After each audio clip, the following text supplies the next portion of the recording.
Hola, yo soy Horacio Pérez y esto es Investigando la Investigación, un podcast donde investigamos cómo investigan los investigadores, tanto en la academia, industria, independientes. Todo ello mediante entrevistas y debates abiertos, técnicas y estrategias para mejorar todas las partes del proceso investigador y, no menos importante, opiniones abiertas que espero llamen tu curiosidad y te hagan también reflexionar.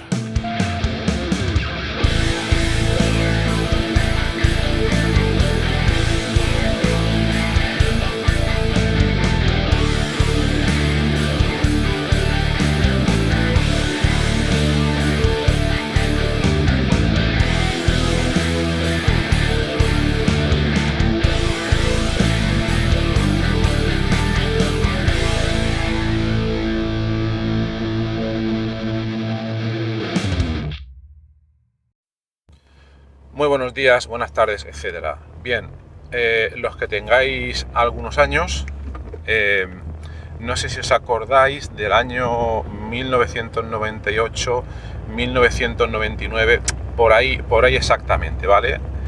Bien, en mi caso estamos hablando de 1997, ¿de acuerdo? Bien, pues en ese año yo estaba estudiando en la Universidad de Ciencias Químicas y fue la primera vez que me pusieron delante un ordenador que estaba conectado a internet.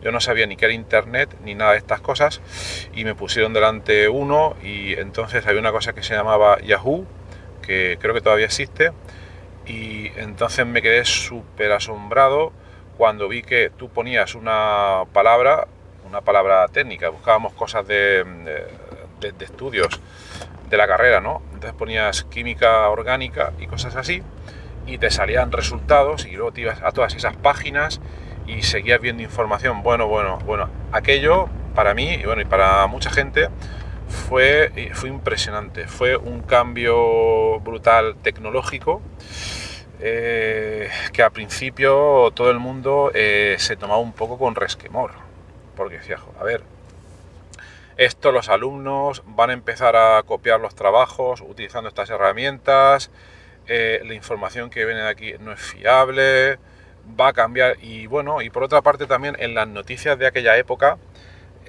también vimos que las noticias eran un poco un poco sensacionalistas en cuanto a los comentarios que hacían. La nueva era de internet va a cambiar el mundo, no sé qué, no sé cuántas tal. Bien, pues yo te estoy hablando ahora mismo de un periodo, no recuerdo, quizás fue en 1997, ¿no? Bien, pues lo que vimos en los años posteriores, después de la entrada de internet a los buscadores de información, luego en el 98 empezó a imponerse Google, etcétera. Luego todas estas herramientas, mucha gente se resistía a utilizarlas. La gente decía que no, es que a mí esto es que me pilla muy tarde, yo no necesito todas estas cosas, lo tomaban como una especie de brujería, etcétera.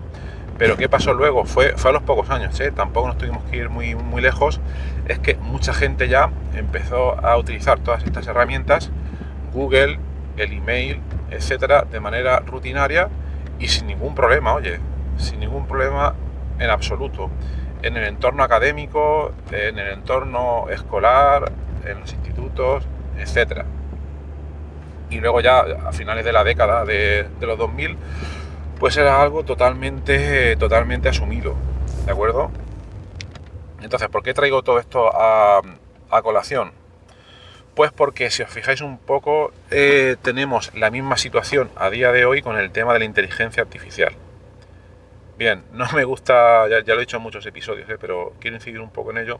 No me gusta hablar de estas cosas como inteligencia artificial porque no hay ninguna inteligencia detrás, pero es para que se entienda un poco y porque por desgracia, en fin, me gustaría más hablar de machine learning o de aprendizaje automático, pero es que tampoco es un aprendizaje, pero bueno, no quiero incidir más en esto.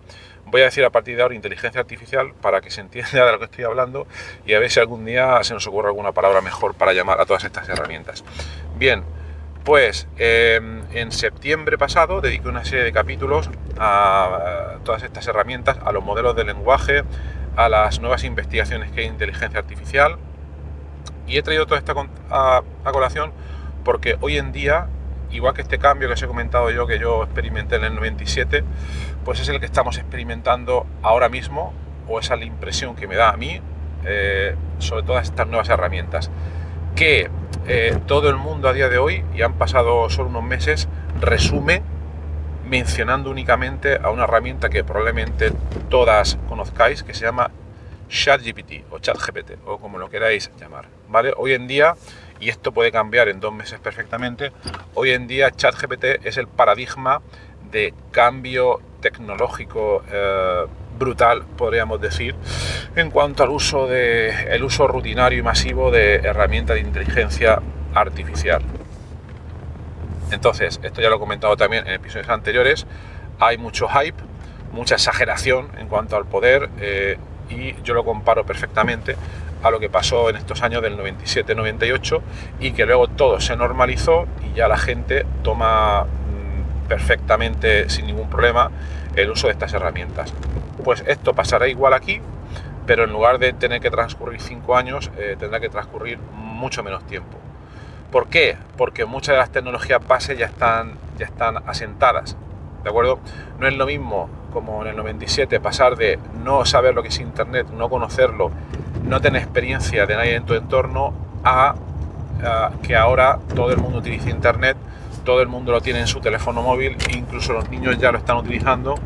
Entonces la disrupción tecnológica es grande, pero no es tan grande como en aquellos tiempos. Bueno, ¿y a dónde quiero ir hoy con todas estas historias? Bien, pues lo primero, quiero introducir en que el cambio que suponen estas herramientas es un cambio grande, pero las consecuencias no serán tan brutales como mucha gente se está empezando a pensar. Terminator no va a venir todavía del futuro para matarnos, ¿de acuerdo? Ese sería el primer punto que quiero comentar. El segundo es que sigo contando historias de viejunos, lo siento, es que son historias de la propia cosecha. Veréis, estamos hablando otra vez del 98. Cuando yo buscaba artículos científicos, hacía una búsqueda, pues me tenía que ir a la hemeroteca y cogía los volúmenes en papel, que pesaban un huevo, y ahí me ponía a buscar los nuevos artículos, a ver qué títulos llamaban, etcétera, etcétera. Luego recuerdo que aproximadamente en el año 2001, etcétera, ya pasamos a buscar los artículos por internet. PubMed fue una de las primeras plataformas que yo recuerdo haber usado, y luego el cambio brutal, recuerdo que fue en 2004 con Easy Web of Science, porque no solo te permitía buscar los artículos, sino que además las citas de un artículo a otro, y entonces las búsquedas eran mucho más precisas. También recuerdo que en aquel entonces muchos profesores decían, ¡guau! Esas herramientas no las necesitábamos, etcétera. Luego las ha terminado utilizando todo el mundo. Pues insisto, veo que lo mismo va a pasar con todas estas herramientas de inteligencia artificial. Y ahora ya voy un poco al meollo de la cuestión. Bien, hay mucha gente que considera que utilizar herramientas como ChatGPT es hacer trampa. Y puede serlo. Yo creo que todo va a depender un poco del contexto. Pero también veo que, igual que en el 98 utilizar Google era algo que los académicos no consideraban, o los investigadores no consideraban, etcétera. Luego pasó lo mismo con las herramientas para buscar artículos. A día de hoy ya mucha gente, muchos investigadores en su trabajo están utilizando todas estas herramientas de inteligencia artificial para mejorar todos sus procesos de investigación. Y esto es algo que se va a normalizar y que de hecho debe normalizarse. Entonces, ¿qué va a pasar aquí? Pues que quien no conozca todas estas herramientas, quien no esté al día, no me refiero a cómo están diseñadas por dentro, ni a los códigos de Deep Learning, etcétera, etcétera, pero el que a día de hoy no esté un poco al tanto, no las maneje, no tenga cierta soltura en usarlas, va a quedar como un analfabeto tecnológico, o como aquellas personas que hace 20 años no sabían manejar, por ejemplo, Microsoft Office, o no sabían utilizar Internet. Va a ser algo parecido. Que sí, que es cierto que cada vez se nos pide más, que cada vez tienes que conocer más tecnologías, etcétera, pero bueno, es el mundo que nos ha tocado vivir y estamos todos en las mismas condiciones, ¿vale? Entonces, repito, va a ser muy importante a partir de ahora conocer todas estas herramientas y saber utilizarlas, igual que a día de hoy, igual que en un tiempo pasado se empezaron a utilizar las herramientas Microsoft Office. Yo recuerdo por el 95 o así, muchos de mis compañeros, yo no conocía estas herramientas, no teníamos acceso a ellas, y ya, bueno, unos empezaron a llevar sus trabajos a clase, etcétera. En fin, ¿qué os voy a contar, no? ¿Quién no utiliza a día de hoy herramientas como Microsoft Office? Pues yo os digo que dentro de un año va a ser lo más normal del mundo que alguien en investigación presente un trabajo y que no solo cuente cuáles han sido las referencias bibliográficas que ha utilizado, pero también que cuente en alguna sección de su paper cuáles son las herramientas de inteligencia artificial que ha usado para hacer ese trabajo. Esto va a pasar. Esto no se ve a día de hoy, pero esto pasará. Lo comentará en la parte de métodos, etcétera, etcétera. De hecho, muchos papers lo están empezando a hacer. Y entonces dirá sin ningún problema, bueno, yo he utilizado ChatGPT para hacer esto, esta otra herramienta para lo otro, y ningún problema. Y debe ser así, ¿vale? Entonces, primero, mi intención en este episodio es comentar que todas estas herramientas se van a normalizar. Segundo, que es necesario conocerlas, no todas, pero las más importantes para poder desarrollar tu investigación en condiciones y para aprovecharte de su uso, de un uso ético y sin problemas. Entonces, voy a terminar este capítulo de hoy comentándote dos herramientas importantes e interesantes al margen de ChatGPT, que ya entiendo que todo el mundo ha probado. Y si no la has probado, pues a ver, vamos a estar tardando. Te vas a internet, ChatGPT, probar y te abres una cuenta y lo pruebas y ya verás, ¿vale? Somos investigadores, entonces no nos pueden dar las cosas hechas, tenemos que poner un poco de nuestra parte, ¿de acuerdo? Bien, pues entonces en los próximos capítulos voy a ir mencionando, conforme las voy aprendiendo yo también, una serie de herramientas de herramientas basadas en inteligencia artificial, en la mal llamada inteligencia artificial, que nos pueden ayudar en todos nuestros trabajos.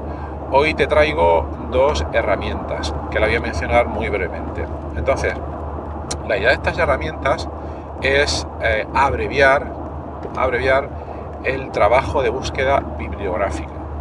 Me explico.